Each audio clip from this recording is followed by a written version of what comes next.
గొయ్య ఉందా గొయ్య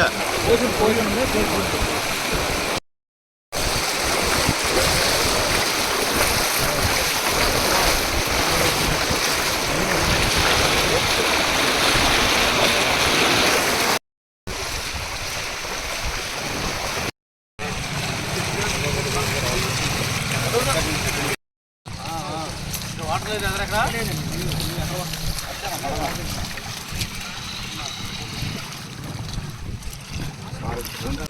ఈ నెల 1వ తారీఖు నుండి పడినటువంటి వర్షాల వల్ల కొల్లేరు ప్రాంతంలో అంత వర్షం లేకపోయినప్పటికీ కూడా కొల్లేరు ఇన్ఫాల్ డ్రైన్స్ మెయిన్ బొడమేరు, ఉండేరు, రామలేరు, తమ్మిలేరు, చంద్రయ్య కాలువ, పాలరాజు డ్రైను ఇలా అనేకమైనటువంటి డ్రైన్లు 28 నుండి మైనర్ కానీ మేజర్ కానీ డ్రైన్స్ అన్నీ కూడా కొల్లేరు లోకి సహజ సిద్ధంగా ఏర్పడినటువంటి డ్రైన్లు. మరి ఇవన్నీ కూడా పైన పడుతున్నటువంటి వర్షాలకి అన్ని డ్రైన్లు పొంగడంతో మన కొల్లేరు ఏరియాలో ఉన్నటువంటి మరి లేక్ అంతా కూడా నిండిపోవడం జరిగింది. ఇన్లెట్స్ ఈ విధంగా ఉంటే దీనికి ప్రధానమైనటువంటి అవుట్లెట్ ఒకటి, అది ఉప్పుటేరు ద్వారా 64 కిలోమీటర్ల ప్రయాణం చేసి సముద్రంలో కలుస్తుంది. దాన్ని కూడా ప్రభుత్వం దృష్టికి రాత్రి తీసుకుని వెళ్ళాం. కొన్ని రకాల మెషినరీస్ని కూడా అవసరమైతే ప్రభుత్వం కొనుగోలు చేయాలని చెప్పి కూడా ప్రభుత్వాన్ని రిక్వెస్ట్ చేశాం. ఎక్కడ ఈ లంక గ్రామాలు మునక్కోకుండా వీళ్ళందరినీ కూడా కాపాడాల్సిన బాధ్యత ఈ ప్రభుత్వం మీద ఉంది.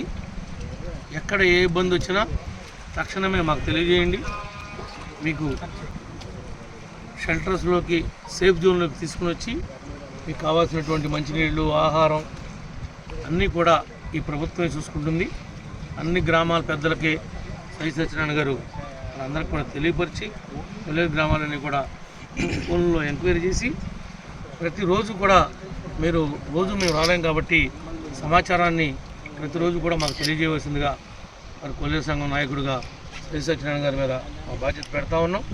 దాంతోపాటు నాగరాజు గారు, మండల పార్టీ అధ్యక్షులు నేతల రవి గారు, తహసీల్దార్ గారు, ఎంపీడీఓ గారు, గ్రామస్థాయిలో ఉన్నటువంటి పెద్దలు, నాయకులు అందరూ కూడా ప్రతి ఒక్కరూ కూడా భాగస్వాములు కావాలి.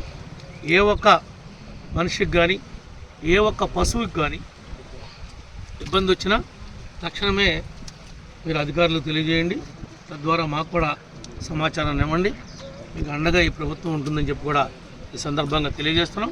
ఏదైతే ఇప్పుడు లోతట్టుగా ఉన్నటువంటి గుడివాకలంక, ఏలూరు ప్రధానమైనటువంటి రహదారి, ఆర్ఎన్బి రహదారి ఉందో ఈ రోడ్డు ఎట్లాగూ ఈ వరదలో కొట్టుకుపోయింది కాబట్టి రేపు పని మొదలెట్టేటప్పుడే ఈ రోడ్డు అంతా కూడా హైట్ చేసి రాబోయే రోజుల్లో దీన్ని మునక్కోకుండా మధ్యలో 2-3 కలవట్లు కూడా ప్రతిపాదనలు పెట్టిస్తాం.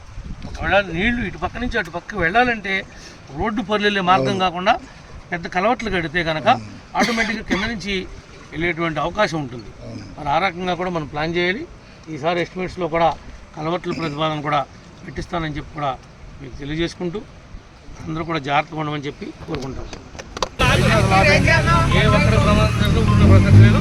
ఏమాత్రం లెవెల్ పెరిగినా ఆపేయండి. మీరు ఎవరు చెప్పిన బ్యారికేట్లు తెప్పించండి, ఇటు క్లోజ్ చేసేయండి 6 గంటలకల్లా. తగ్గితే వదలండి. అసలు నైట్ టైము సూర్యాస్తమయం కానీ సూర్యోదయం దాకా ఒక పెట్ట తిరుగు తగ్గలేదు రోడ్ ఏమిట.